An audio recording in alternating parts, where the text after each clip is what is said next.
Selamat pagi, kami dari kelompok 5 akan menyampaikan sebuah materi mengenai Foreign Currency Translation atau terjemahan mata uang asing.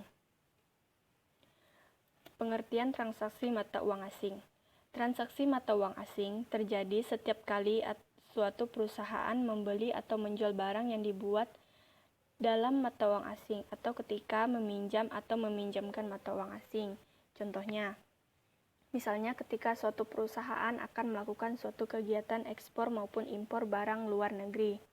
Atau bisa juga misalnya sebuah perusahaan yang memberi persediaan yang didominasi dalam rial Arab Saudi mengalami suatu kerugian nilai tukar. Seandainya rial mengalami kenaikan nilai sebelum penyelesaian, maka suatu transaksi mata uang asing dapat berdominasi dalam suatu mata uang, tetapi diukur atau dicatat dalam mata uang lain.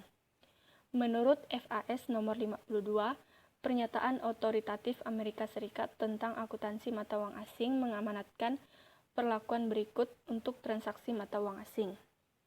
Yang pertama, pada tanggal transaksi diakui setiap aset, kewajiban, pendapatan, beban, dan keuntungan atau kerugian yang timbul dari transaksi harus diukur dan dicatat di mata uang fungsional entitas pencatatan dengan menggunakan nilai tukar yang berlaku pada tanggal tersebut. Yang kedua, pada setiap tanggal neraca, saldo tercatat yang didominasikan dalam mata uang selain mata uang fungsional entitas pencatat harus disesuaikan untuk mencerminkan nilai tukar saat ini. Atas dasar ini, penyesuaian nilai tukar mata uang asing, yaitu keuntungan atau kerugian dari transaksi yang diselesaikan, diperlukan setiap kali nilai tukar berubah antara tanggal transaksi dan tanggal penyelesaian. Ada dua perilaku akuntansi untuk keuntungan dan kerugian transaksi yang dimungkinkan.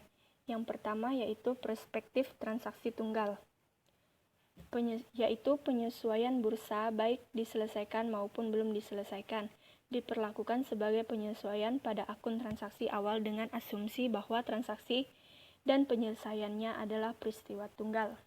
Contohnya, pada tanggal 1 September 2011, sebuah perusahaan pabrik Amerika Serikat menjual secara kredit barang-barang ke importir Swedia seharga 1 juta krona Swedia, SEK. Nilai tukar dolar atau krona adalah 0,12 US dollar sama dengan SEK 1. Piutang dalam krona jatuh tempo dalam 90 hari, dan perusahaan Amerika Serikat beroperasi berdasarkan tahun kalender. Krona dimulai terdepresiasi sebelum piutang dikumpulkan. Pada akhir bulan, nilai tukar dolar atau krona adalah 0,11 US dollar sama dengan SEK 1. Pada tanggal 1 Desember 2011, 0,09 US dollar sama dengan SEK 1. Yang kedua ada perspektif dua transaksi, yaitu penagihan piutang dalam krona dianggap sebagai peristiwa terpisah dari penjualan yang menyebabkannya. Dalam ilustrasi sebelumnya, penjualan ekspor dan piutang terkait akan dicatat dengan kurs yang berlaku pada tanggal tersebut. Contohnya yaitu depresiasi krona antara tanggal 1 September dan 1 Desember akan mengakibatkan kerugian nilai tukar, yaitu kerugian atas transaksi yang belum diselesaikan, dan piutang pada mata uang pada tanggal 1 Desember 2011 pada nilai tukar yang lebih rendah akan mengakibatkan kerugian nilai tukar lebih lanjut, yaitu kerugian atas transaksi yang diselesaikan. Metode terjemahan ini dapat diklasifikasikan ke dalam dua jenis. Yang pertama, mereka yang menggunakan satu tingkat terjemahan untuk menyatakan kembali saldo luar negeri dengan ekuivalen mata uang domestik mereka. Yang kedua, mereka yang menggunakan beberapa tarif. Metode-metode yang digunakan yaitu metode tingkat tunggal. Metode tingkat tunggal lama populer di Eropa, menerapkan nilai tukar tunggal, laju arus atau penutupan untuk semua aset dan liabilitas mata uang asing. Pendapatan dan beban mata uang asing umumnya diterjemahkan pada nilai tukar yang berlaku ketika barang-barang ini diakui. Untuk kenyamanan, bagaimanapun pendapatan dan pengeluaran biasanya diterjemahkan oleh rata-rata tertimbang yang tepat dari nilai uang tukar saat ini untuk periode tersebut. Berikutnya, metode tarif ganda. Metode saat ini tidak lancar. Dengan metode kini tidak lancar, aset lancar anak perusahaan asing atau aset yang biasanya diubah menjadi kas dalam 1 tahun. Dan kewajiban lancar atau kewajiban yang jatuh tempo dalam 1 tahun. Dijabarkan ke dalam mata uang pelaporan perusahaan induknya. Di tarif saat ini, aset dan kewajiban tidak lancar dijabarkan dengan kurs.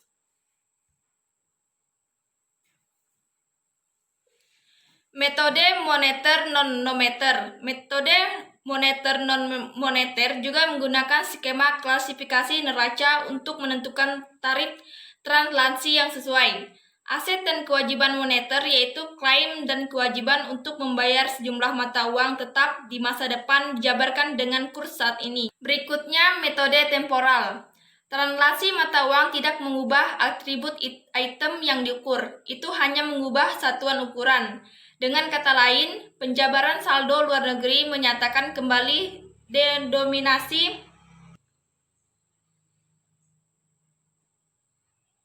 mata uang item-item ini, tetapi bukan penilaian sebenarnya.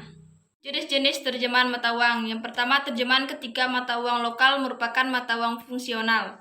Jika mata uang fungsional adalah mata uang asing, tempat penyimpanan catatan entitas asing. Laporan keuangannya dijabarkan ke dolar dengan menggunakan metode kurs kini. Keuntungan atau kerugian translasi yang dihasilkan diungkapkan dalam komponen terpisah dari ekuitas konsolidasi. Ini mempertahankan rasio laporan keuangan yang dihitung dari laporan mata uang lokal. Yang kedua, terjemahan ketika mata uang induk adalah mata uang fungsional. Ketika mata uang induk adalah mata uang fungsional entitas asing, laporan keuangan mata uang asingnya diukur kembali ke dolar dengan menggunakan metode temporal. Semua keuntungannya dan kerugian terjemahan yang dihasilkan dari proses translasi dimasukkan dalam menentukan pendapatan periode berjalan. Berikutnya, terjemahan mata uang asing adalah mata uang fungsional. Laporan keuangan pertama-tama diukur kembali dari mata uang lokal menjadi mata uang fungsional atau metode temporal, dan kemudian dijabarkan ke dalam dolar AS dengan menggunakan metode kurs saat ini. Translasi dan inflasi mata uang asing. Valuasi dolar yang lebih rendah biasanya akan menghasilkan kekuatan pendapatan akurat dari aset asing yang didukung oleh inflasi lokal, dan rasio laba atas investasi yang meningkat dari operasi asing dapat menciptakan ekspektasi palsu tentang probabilitas di masa depan. FASD memutuskan untuk tidak melakukan penyesuaian inflasi sebelum penerjemahan karena percaya bahwa penyesuaian tersebut tidak konsisten dengan kerangka penilaian biaya historis yang digunakan dalam pernyataan dasar AS. Sebagai solusinya, FAS nomor 52 mensyaratkan pengguna dolar AS sebagai mata uang fungsional untuk operasi asing yang mendomisili di lingkungan investasi negara-negara di mana tingkat inflasi kumulatif melebihi 100, karena mereka akan diterjemahkan dengan kursus historis dengan metode temporal. Metode ini memiliki keterbatasan, yaitu terjemahan pada kursus historis hanya berarti tidak perbedaan tingkat inflasi antara negara tual rumah anak perusahaan dan negara induk berkorelasi negara sempurna dengan nilai tukar. Translasi mata uang asing di tempat lain. Terjemahan penukaran kembali berdasarkan FAS nomor 52 dengan dua metode, yaitu metode tarif saat ini. Penyesuaian transaksi ini, metode kurs kini muncul setiap kali. Yang pertama, saldo mata uang asing akhir tahun dijabarkan dengan kurs kini yang berbeda dengan kurs yang digunakan untuk memperjemahkan saldo akhir periode sebelumnya. Yang kedua, laporan keuangan mata uang asing diterjemahkan dengan nilai tukar saat ini yang berbeda selama periode tersebut. Metode temporer berbeda dengan metode cross.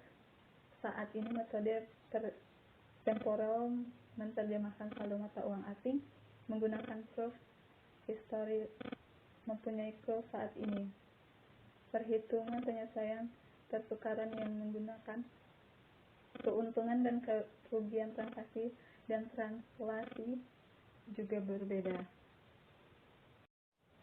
Baik, sekian dari presentasi kami. Kami ucapkan banyak terima kasih.